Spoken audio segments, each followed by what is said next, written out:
Question Burns पे भी आता है।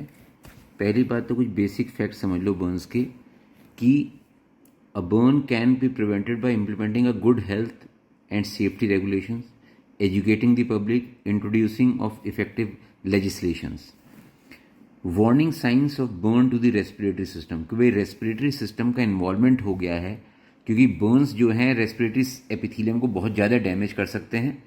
और जो फेस के बर्न होते हैं या नेक के बर्न होते हैं उसमें रेस्पिरेटरी एपिथेलियम का डैमेज होने का बहुत ज़्यादा चांसेस रहते हैं। So burns around the face and neck, a history of being trapped in a burning room, जैसे कमरे में बैठे हुए थे आग जल गई, या चेंज इन वॉइस यानी कि उसका लैरिंग्स इन्वॉल्व हो गया है, और या stridor. Injury to the airway and lungs, dangers of smoke, hot gas and inhalation. ये हैं क्या क्या दिक्कत कर सकते हैं। पहला, inhaled hot gases can cause supraglottic airway burns and laryngeal oedema. ये जैसे एरोप्लेन में सपोज आग लग जाए तो गर्म हवाई होगी।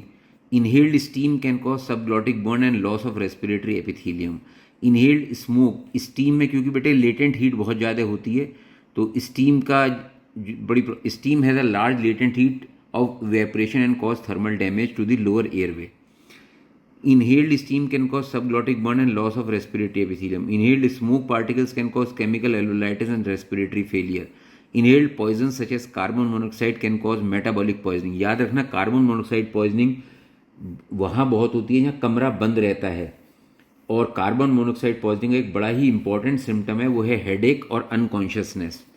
Full thickness burns to the chest can cause mechanical blockage to the rib movement. Inhaled poisons such as carbon monoxide can cause metabolic poisoning, ये मैं आपको बता ही चुका हूँ।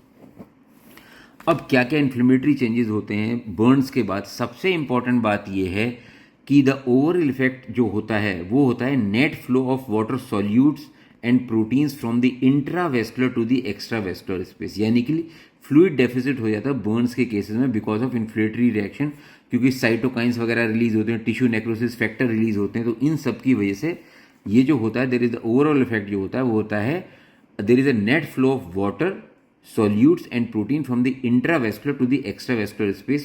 This flow occurs over a period of first 36 hours after the injury but does not include red blood cells. In a small burn this reaction is small and localized. लेकिन अगर ज़्यादा बड़ा बर्न है तो दिक्कत ज़्यादा होगी। अब the shock reaction after burns, burn produces an inflammatory reaction, मैं बता चुका हूँ साइटोकिन सीएनएफ रिलीज होंगे। This leads to vastly increase vascular permeability. Water solutes and protein move from the intra to the extravascular space. The volume of the fluid loss is directly proportional to the area of the burn. जितना ज़्यादा area burn होगा